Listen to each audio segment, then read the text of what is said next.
नमस्कार दोस्तों, मैं आज आप लोग को एक मोटिवेशनल स्टोरी सुनाता हूँ। अकेले लड़ने की ताकत, जिसमें आप अकेलेपन को अपनी अवसर बना सकते हैं। हम लोग अपने जीवन में अकेलेपन से इतने निराश हो जाते हैं कि हम लोग अकेलापन महसूस करते हैं। हम लोग ये सोचते हैं कि हम लोग का जीवन खत्म हो चुका है। हम लोग सहारे की तलाश में रहते हैं। हम लोग निरंतर प्रयास करते हैं, लेकिन अकेलेपन के कारण हम लोग टूट जाते हैं।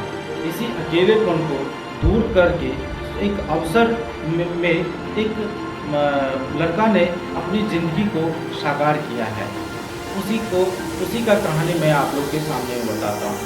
किसी छोटे से गांव में एक गरीब लड़का रहता था। वह अकेलेपन से तंग आ चुका था। वह अपने अकेलेपन को दूर करने के लिए निरंतर प्रयास करता था। उसके सपनों को समझने वाला भी कोई नहीं था। यहाँ तक कि उसके रिश्तेदार भी उसके सपनों को समझते नहीं थे। वह अब पूरे तरह से टूट चुका था। अपने इस अकेलेपन को दूर करने के लिए उसने गांव से बाहर निकल गया। गांव से बाहर में उसने किसी गांव में उसने देखा कि वहाँ पर एक पुस्तकालय है।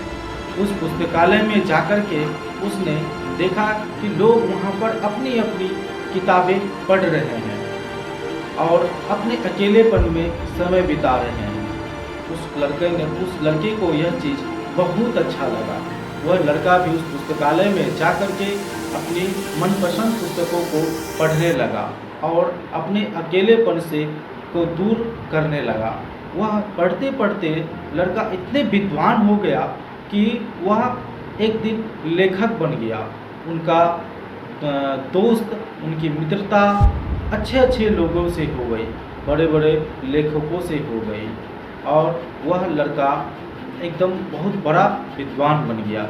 इसलिए दोस्तों, हमें कभी भी अपने आप को अकेला नहीं समझना चाहिए। अगर आपको भी अपने अकेलेपन से डर लगता है तो अपने इस अकेलेपन को दूर करने के लिए आप सबसे बड़े दोस्त अपने बुक को, अपने किताब को, अपने ज्ञान के भंडार में रख सकते हैं और अपने इस अकेलेपन को दूर कर सकते हैं। क्योंकि जीवन में हमारा बुक ही जो है जो सच्चा साथी है और हमारे सुख दुख में यह काम आता है और हमें आगे की तरफ आगे बढ़ने के लिए हमें प्रेरित करता है। नमस्कार दोस्तों, अगर यह कहानी आपको अच्छी लगी तो कृपया लाइक और शेयर ज़रूर करें। नमस्कार।